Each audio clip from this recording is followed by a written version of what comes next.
প্রিয় দর্শক, আসসালামু আলাইকুম। দর্শক, আপনাদের প্রীতি ও শুভেচ্ছা জানিয়ে শুরু করছি আমাদের আজকের প্রতিবেদন। তো দর্শক, আজকে আমরা এক অসহায় মেয়ের গল্প তুলে ধরব, যার নাম হচ্ছে সীমা। সীমার কোনো বাবা মা নেই, থাকে নানা নানির কাছে। সীমা ছোটো থেকে নানানির কাছে বড় হয়েছে। তো বর্তমানে সীমা টেলার্সে কাজ করে। তো টেলার্সে কাজ করে আগে এমব্রয়ডারি কাজ করতো। তো এমব্রয়ডারি কাজ অনেক কষ্ট, অনেক শব্দ, তো এখন আর সেটি ভালো লাগে না। তো এখন টেলার্সে কাজ করে। টেলার্সে কাজ করে যা ইনকাম হয় তা দিয়ে নানানি নিয়ে চলে। তো বর্তমানে সীমা বিয়ে শাদী করতে চায়, কারণ বিয়ার বয়স হয়েছে, কিন্তু শুধু টাকার জন্য বিয়ে হচ্ছে না।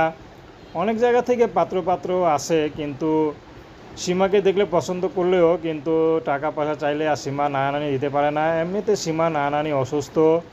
সীমা বেশি পড়াশোনা করেনি। সীমার জীবনটা খুবই কষ্টের। বাবা মাকে দেখেনি, তার মধ্যে নানানি বড় করেছে, ঠিকমতো পড়াশোনা করায়নি, নিজের ভবিষ্যতে লাইফটা দাঁড়া করাতে পারেনি।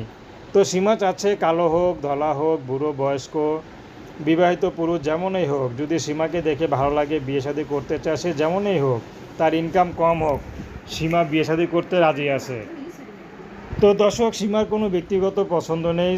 সীমাকে যে পছন্দ করে বিয়ে করবে, সে মানুষটি বিবাহিত হলেও সমস্যা নেই। তো দর্শক, প্রেম, ভালোবাসা, সাহায্য, সহযোগিতা, বিয়ে শাদী করা একান্ত আপনাদের ব্যক্তিগত ব্যাপার। তো আসুন আমরা ৫ ওয়াক্ত নামাজ পড়ি, সর্বদা দেশের সেবা করি। আর সীমার সাথে যোগাযোগ করতে চাইলে স্ক্রিনে নাম্বারে দেওয়া ফোন দিলেই আপনারা যোগাযোগ করতে পারবেন। আসসালামু আলাইকুম।